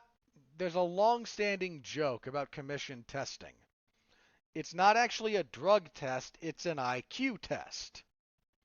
Because you know when you're going to be tested. And you should know the half-life of the stuff you're putting in your body. So all you have to do is go back, call it 2 weeks. I forget what it is. But if you're curious, plenty of people will talk about this on YouTube. The guy, Derek from More Plates, More Dates. Happy to talk about this and kind of the thresholds here and when they fall out. So I'll say 2 weeks for the sake of argument, because I can't remember off the top of my head and I'm not going to look it up. All that means is you stop taking anything 15 days before your test, and it will be out of your system hunky-dory. Somehow, these people can't put on their Google Calendar or program into their phone, on this day, stop taking drugs. And just for the record, for anyone out there who thinks I'm taking a moral stance, I'd rather have a cleaner sport. I'd rather we have a more reasonable relationship with different kinds of performance-enhancing drugs. But I gotta live in the world we're in. Regional level MMA, rampant PED use. Deal with it. So that season's kind of a wash. But the interesting thing to me was Deontay Wilder was there.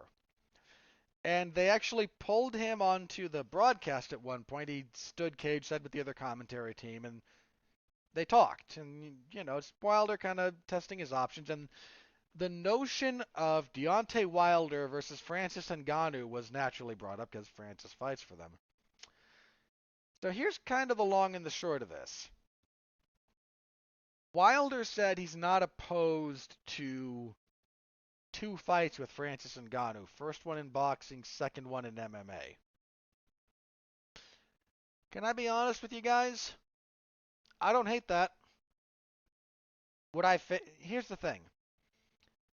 Francis Ngannou against Tyson Fury, it might sell, but that's not a very competitive fight.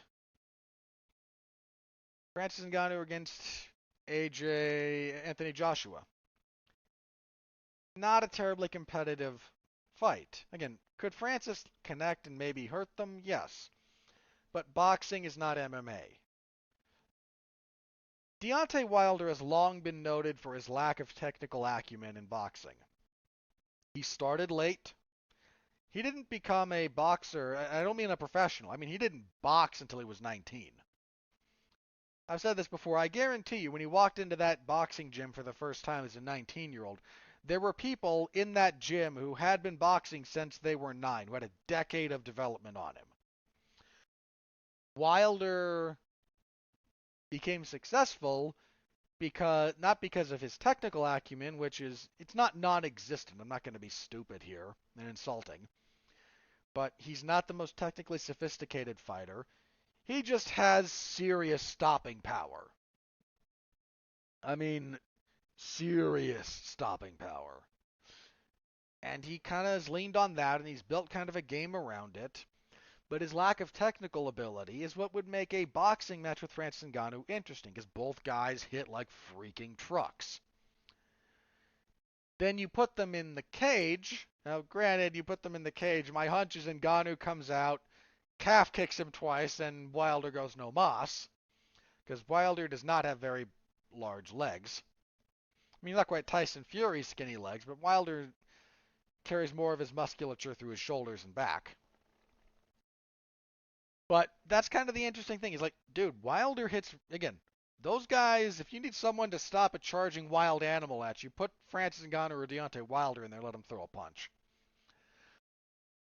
And that's kind of the interesting thing, because Wilder in 4-ounce gloves has the potential to be terrifying. So would I favor Francis in an MMA fight? Oh yeah. Dude, Francis, as soon as he takes him down, would be it. Um, if you want to know, like, size matters, but if you want an example of the importance of technique, there's a little video out of Tyson Fury kind of rolling around with Nate Diaz, and Nate out wrestles him. This should be a giant warning sign to the people going, yeah, Tyson Fury's totally going to come to the UFC for a fraction of what he normally makes and fight John Jones in the cage. Buddy, if Nate Diaz is doing that to you, what in the world do you think John Jones is going to do to you?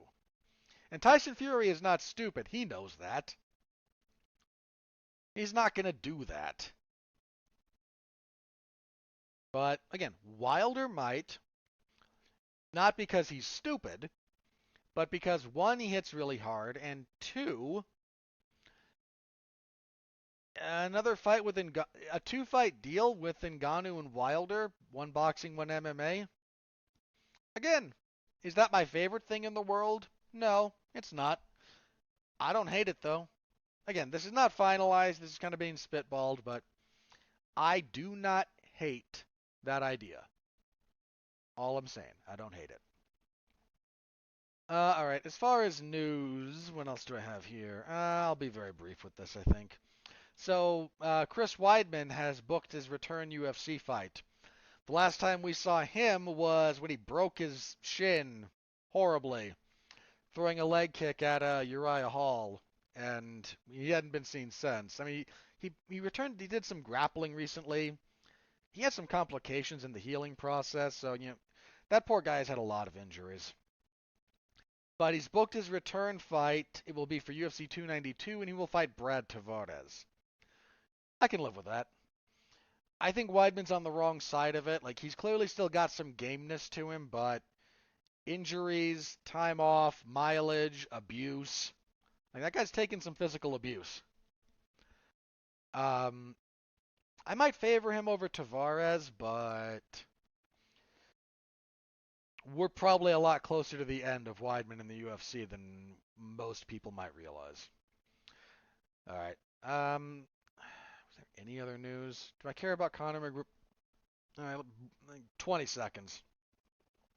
So Conor McGregor was at one of the NBA Finals games. This was between the Miami Heat and the Denver Nuggets, and did kind of a halftime doohickey where he went out and fought the mascot. So Conor swings the left hand, hits the mascot in the head. Bear in mind, the mascot hits the costume in the head. The mascot falls over because the mascot knows what's up, and Conor, off script, goes over and drops the old coffin nail punch. It's not quite a Dan Henderson flying through the air, but and apparently that second punch was again off script and clipped the gentleman in the costume badly enough that look, he got checked out at a hospital. They gave him some pain pills and said go away. But Dude, Connor, my man, you just can't get out of your own way, can you? You know, I haven't watched it yet, but apparently I have a friend who did. The McGregor documentary on Netflix. His big takeaway from it, one of them, was the profound difference between what Connor says he wants to do and be, and what his actions are. And you know what? Fair enough. Again, I haven't watched the documentary, so I can't comment, but I don't think we're going to see Connor versus Chandler. At this point, I don't know what we're doing. I do not know what we're doing. So, a brief thing on that. I don't expect there to be like criminal repercussions or anything, but that'll be the last time someone invites him to do something like that. Just throwing that out there. All right, let me check Twitter one more time real quick, and if nothing new has come up, we will do plugs and get out of here on an episode I did not expect to be this long. I apologize, guys. I figured not this long. So, Twitter, here we go. All right, nope, nothing new. So, plugs, what do I got this week? Again, on the coverage side of things, MLW Fusion will be up on Thursday because they're on Fusion again, and I will cover that, but I couldn't cover Underground, logistical reasons. WWE SmackDown on Friday, per usual. UFC event on Saturday, per usual. Okay, no, as of this recording, I have not been asked to cover anything on Monday or Wednesday. But that might change. I am kind of permanently on deck. So, look out for that. On my other podcasting front, Damn You Hollywood, this Tuesday, we go live at 9 p.m. Eastern. We will be reviewing Transformers Rise of the Beasts. That will be myself, Mark Radulich, Jason, I want to say? Yeah, Jason Teasley.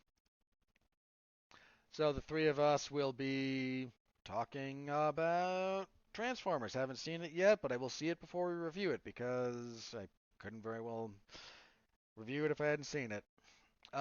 Last week we reviewed on Damn You Hollywood Spider-Man Across the Spider-Verse. So if you want our thoughts on that, give that a listen. That's myself, Mark Radulich, and Alexis Haina. We have a pretty good discussion about it.